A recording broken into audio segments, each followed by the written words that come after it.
Assalamualaikum warahmatullahi wabarakatuh. Teman-teman, pada video ini saya akan mencoba berbagi kembali tentang public speaking. Jika pada video-video sebelumnya saya berbicara tentang bagaimana cara menjadi khatib, bagaimana cara menjadi MC, bagaimana cara menyampaikan kata sambutan, maka pada video ini karena suasana bulan Ramadan, bulan berkah, bulan maghfirah, saya akan menyampaikan bagaimana cara menyampaikan atau bagaimana cara menyusun teks kultum Ramadan. Karena di bulan puasa, di bulan Ramadan ini biasanya di masjid-masjid, di surau-surau, di musola-musola, banyak sekali kegiatan-kegiatan keagamaan, di antaranya kultum Ramadan, kuliah 7 menit. Maka pada video ini mungkin di antara teman-teman ada yang pemula, ada yang belum pernah menyampaikan kultum mau belajar, maka saya mencoba berbagi kepada teman-teman bagaimana cara menyusun teks kultum Ramadan. Baik teman-teman, langsung saja. Yang pertama, teman-teman tentukan temanya. Ada banyak sekali tema seputar bulan Ramadan, seputar puasa. Misalnya, kesunahan puasa, kewajiban puasa, 5 perkara yang merusak pahala puasa, fadilah sholat tarawih, kebahagiaan orang-orang berpuasa, keistimewaan bulan Ramadan, keistimewaan malam nuzul Quran, dan lain sebagainya. Sangat banyak sekali tema-tema seputar bulan Ramadan. Maka teman-teman harus tentukan satu tema yang akan teman-teman sampaikan ketika teman-teman menyampaikan kultum. Karena kalau teman-teman bingung mau menyampaikan tema apa, ketika teman-teman tampil, ya teman-teman bingung memulainya gimana. Tapi kalau jauh-jauh hari, teman-teman sudah punya tema yang akan teman-teman sampaikan, teman-teman sudah tentukan dan pastikan, maka teman-teman akan lebih mudah untuk kemudian merangkai kata ketika nanti teman-teman tampil. Jadi yang pertama, tentukan tema. Yang kedua, baca, dengarkan, dan lihat banyak materi seputar tema yang akan teman-teman sampaikan. Teman-teman bisa membuka kitab, bisa melihat di YouTube seputar tema-tema atau seputar materi tentang tema yang akan teman-teman sampaikan. Karena semakin banyak wawasan, semakin banyak referensi, semakin banyak materi tentang tema yang akan kita sampaikan, kita akan mudah mengolah kata.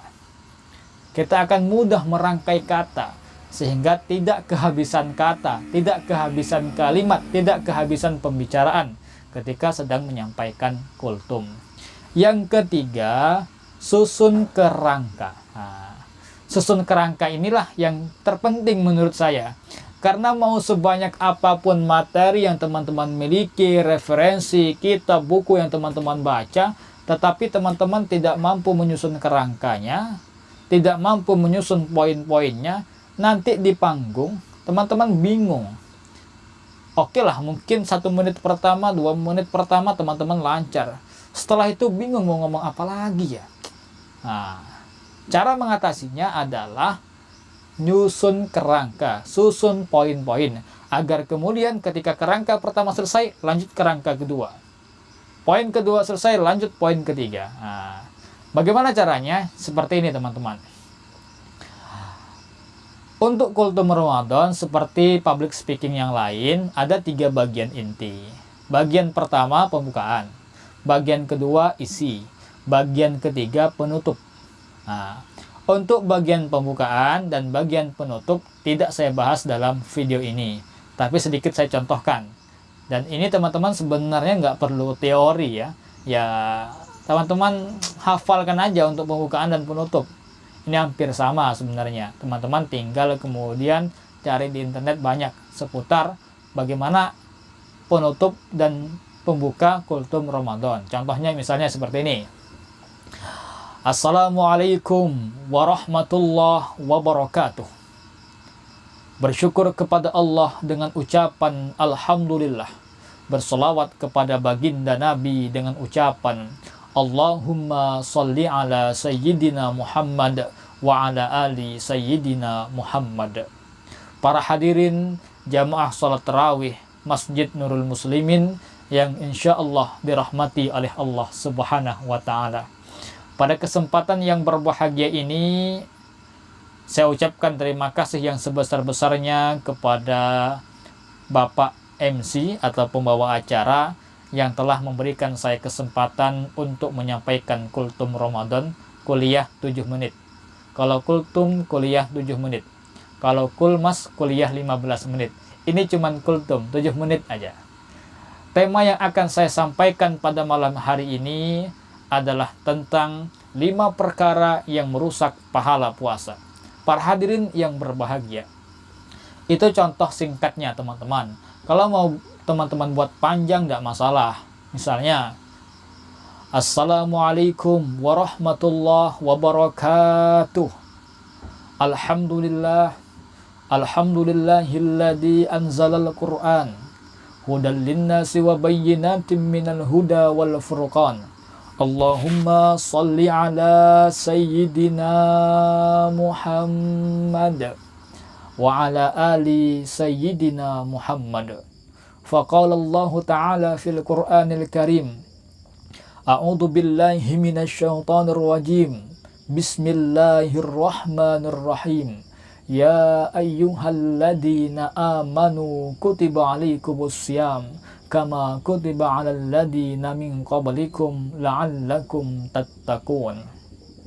Yang terhormat dan yang sama-sama kita hormati Imam Salat Tarawih pada malam hari ini, semoga beliau sehat selalu, diberikan umur yang panjang oleh Allah Subhanahu wa Ta'ala.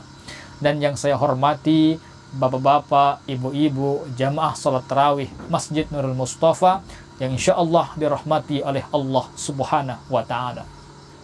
Bapak ibu yang berbahagia, yang pertama marilah kita bersyukur kepada Allah Subhanahu wa Ta'ala.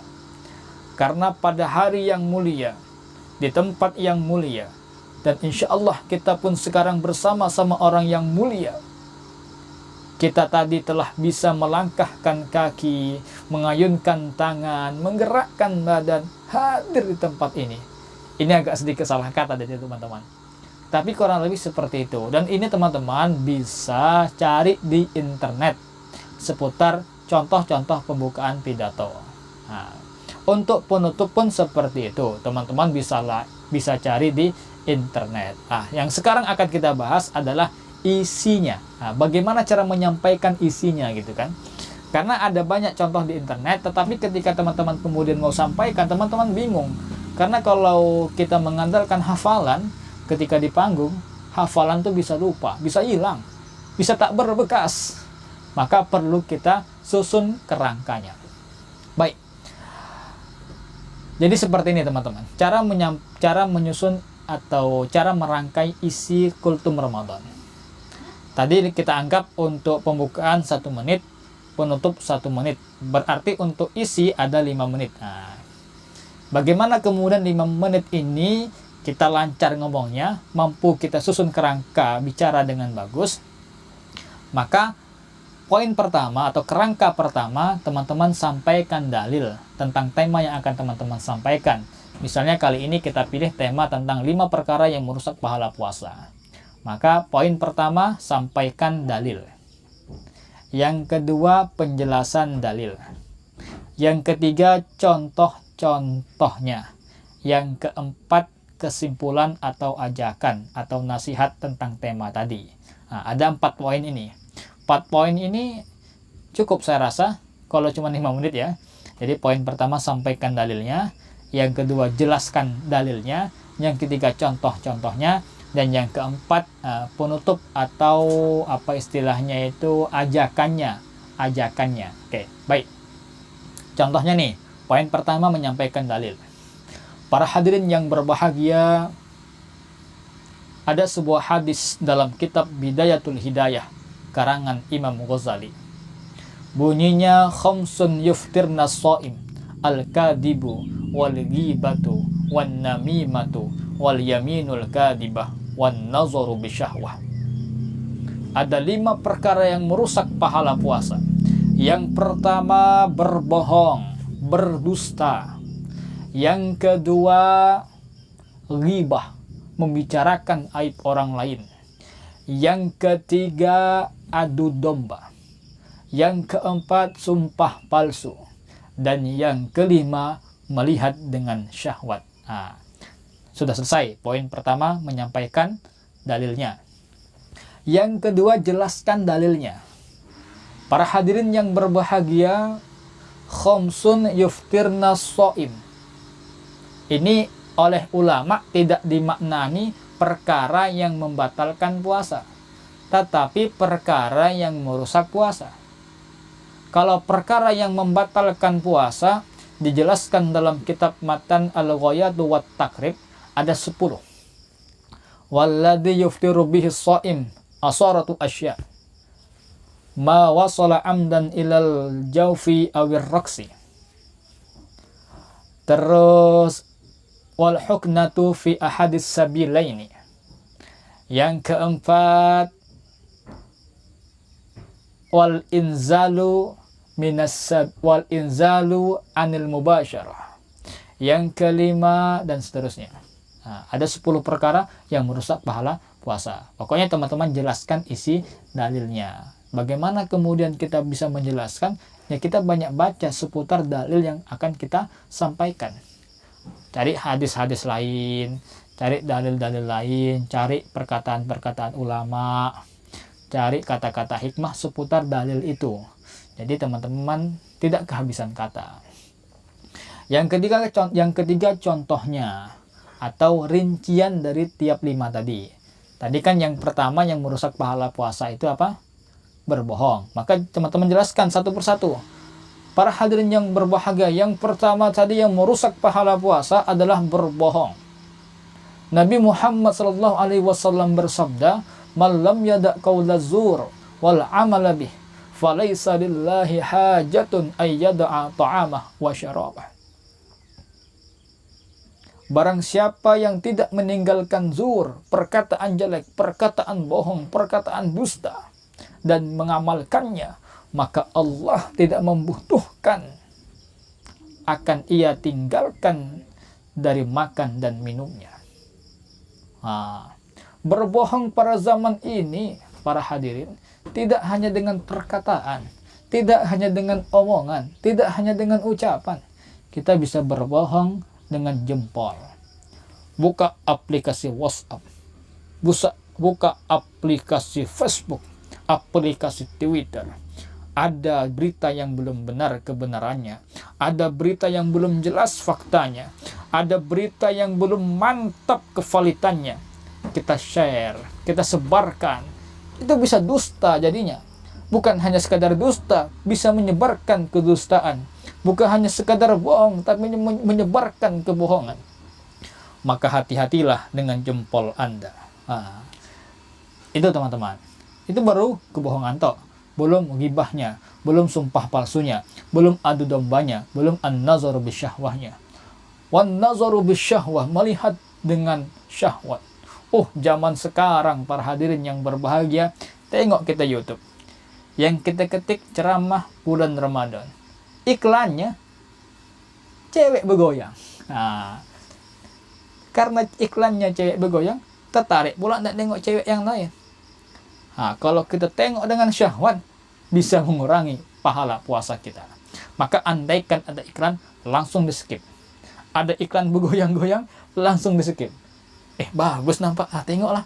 Tak boleh menghilang-hilang pahala puasa, tapi langsung di skip. Nah, tak masalah. Karena kalau tak sengaja kan, tertengok tak sengaja tak masalah lah. Tapi kalau lah tertengok, tengok lagi, batal.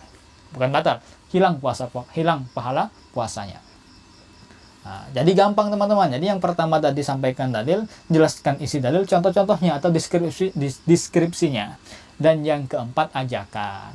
Jadi para hadirin yang berbahagia, daripada puasa kita ini percuma, terbuang tak ada harganya, terbuang tak ada isinya, marilah kita coba meninggalkan perkataan dusta, meninggalkan ghibah, meninggalkan adu domba, meninggalkan sumpah palsu, meninggalkan melihat yang tak betul. Karena sayang, kita menahan lapar dan dahaga, menahan jima dengan istri yang sah, tapi kemudian kita tidak mendapatkan apa-apa. Nah, jadi kalau kemudian teman-teman susun kerangka itu, semakin banyak poin-poinnya, teman-teman akan semakin mudah merangkai kata. Jadi anggaplah poin pertama selesai, teman-teman bisa berpindah ke poin kedua.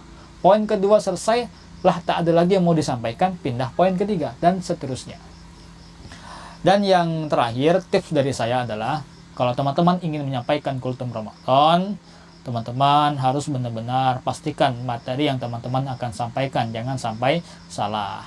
Ya tentu ya, manusia itu tidak pernah luput dari kesalahan. Tidak ada gading yang tak retak, tidak ada manusia tanpa tangis, tidak ada jalan tanpa lubang, dan tidak ada manusia tanpa dosa.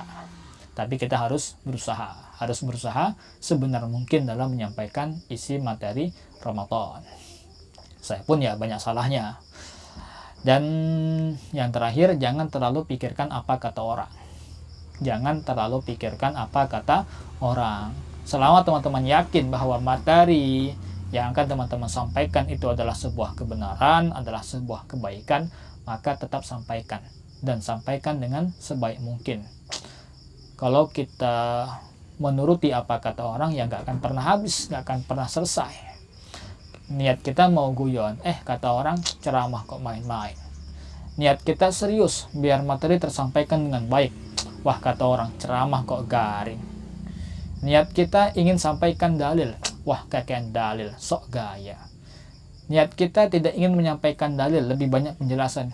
Ceramah kok nggak ada referensinya, segala macam. Selalu ada pro kontra dari setiap apa yang kita sampaikan. Maka jangan terlalu dipikirkan. Baik teman-teman, itu saja yang ingin saya sampaikan pada video ini.